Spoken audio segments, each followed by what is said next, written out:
What is going on, guys? I thought I'd jump on, make a video exactly going through how I've skyrocketed my income and my closing rate in the past few months. By the way, this is not going to be any little cringy sales tactics or word tracks. This is a bit more deep on that. This is internal work. There are 5 main sections to a call: current state, future state, cost of an action, pitch, and objection handling. Without knowing exactly what the reason for each one of these sections are, you don't really have the flow. It's hard to actually ask questions with real curiosity unless you know why you're asking these questions. So the main thing that's completely boosted my income, boosted my closing rate, is just finding out what these actually are for. What do they mean and what's the point of them? Because if you don't know the point of each section, you're not going to ask it with conviction. You're not going to ask questions honestly being curious. You're just going to ask it thinking that it gets you the sale. Therefore, the prospect's going to smell you wanting the sale. So let's go through it.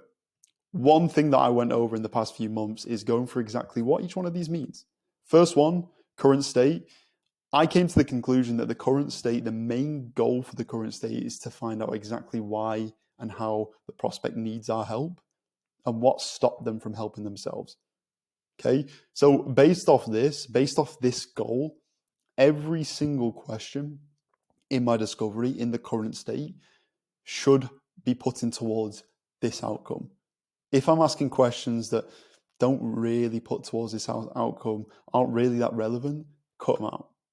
Only ask questions that are going to actually put you towards the end outcome of you discovering exactly why and how the prospect needs our help and what stopped them from helping themselves. Second part of this sentence, this is the key. In my discovery, most of the deals I close, I get a clear answer for this.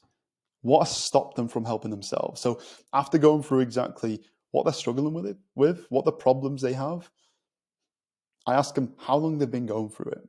And if they say quite a while, few months, few years, this is the killer question. So I guess, what's the reason why you haven't done anything yet? What stopped you from jumping out of your situation and making a change? Usually the answer to this is the key to the objection handling. It's the key to why they might not move forward. And if you get clear and get them to realize why they haven't moved forward in the first place, you could use it against them in the objection handling to make them realize what's holding them back. Okay, so the first one, to find exactly why and how the prospect needs our help and what stopped them from helping themselves. Second one, future state. I got a lot of resistance when I first jumped into sales with asking questions about, oh, how would that make you feel? Or what is your ideal situation? Reason being is I just thought I was trying to sell them. I didn't know the reason behind it. Only recently in the past few months have I actually realized why that question is asked. Okay, so reason we do ask this question is to help the prospect be aware of their goals and help them visualize that it is possible. Now, by me asking what your goals are, how would it make you feel, what is your ideal situation? It's not me trying to make them feel emotional to get the buy-in. It's me trying to overcome their limiting beliefs. So main reason why a lot of people don't get to their goals is because they don't believe it. Because they don't believe it, they don't take the necessary actions to get there. Let me give you an example. I used to think before I got into this space, it's going to take me 10, 15 years of climbing up the corporate ladder to get to 10K a month. Because of that belief, I didn't operate with extreme urgency. I thought, you know what, I'm going to take things slow. As soon as I realized that it is possible, the urgency increased. My actions reflected that. By me figuring out the reason for this future state, there's no resistance whatsoever for me asking these questions. I don't ask these questions cringing out. I don't ask these questions thinking, oh, is he going to think I'm salesy? Because I know exactly what the reason for that question is. So just to recap, to help the prospect be aware of their goals, but most importantly, to help them visualize that it's possible. Because if they can't visualize it, if they don't realize it's possible, it's curtains closed. Next one, the cost of an action. Like the last one, every time I was asking cost of an action questions, I realized, there's so much resistance. There's something that's stopping me from really just confidently asking this question. It's because I didn't realize why.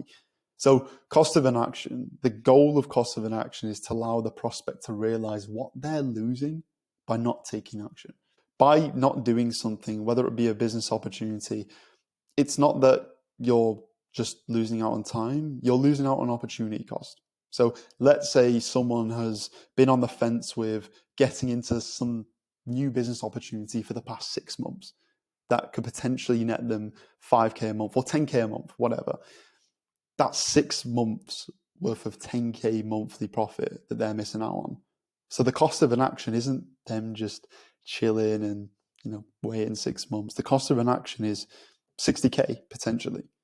So if they don't realize this, then there's not going to be clear urgency for them to actually take action. So what you're doing as a salesperson, as a closer, is making the prospect realize that them thinking they've got all the time in the world, them thinking that they can start next week, next month, next Jalemba, whatever, is costing them money. Okay? Next one, the pitch.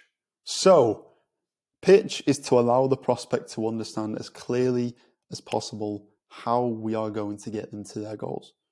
Whatever you're selling, you're bridging the gap. You're getting someone from where they are right now to where they want to be.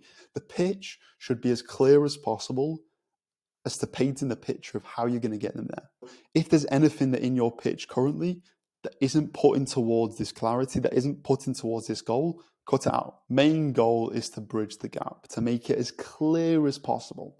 People don't want to know how Timmy got to 20K a month in 3 months. They want to know how they can do it. They want to know how it could be clear for them. Next one is the objection handling. This is the last one. A lot of people get the most resistance from this, and a lot of people leave thousands and thousands of commission on the table from not executing this properly. I used to not really push prospects that hard because I felt resistance in pushing them. Okay, but think about this. When was the last time that you got held accountable by your family members, by your friends, like really made feel uncomfortable and held accountable for your bullshit? Probably not often, probably a while ago. People go through their lives without even being held accountable. There's a lot of reasons why people don't do the things they want to do. People don't take the jumps. People don't chase their dreams. And without actually being held accountable, without actually shining a mirror on that, they're not going to change. So the objection handling is to hold the prospect accountable and successfully influence them to not fall into the same patterns that have led them to the situation they're in. This should be all the clarity you need and all the confidence you need to really step into that coaching mentality and hold the prospect accountable. Because if you don't, they're going to fall into the exact same pattern that's led them to be in the same situation they're in, that's led them to be on that call. And unless you really hold them accountable, then you're not doing anything. That should be a clear outline of why you're asking the questions you ask. If you get super clear in terms of what each section is about and the goal of it, then there'll be no resistance in asking questions, in objection handling, in pitching in a specific way. The goal of this is to really just flow through the call with as least resistance as possible, because likely factor is the main thing that's holding you back from getting to those upper close rates, from earning more income, is limiting beliefs. Okay? Limiting beliefs in terms of questions you can ask, in terms of objections you can handle, whatever. If you find this helpful, what I'd recommend is sit down and come up with your own goals of each section. Get clarity in terms of your sales process. Cut out any questions or any things in the process that aren't putting towards each goal. Hope this helps. Any questions, as usual, let me know. Ping me a message. Let's get close to some deals. Bash.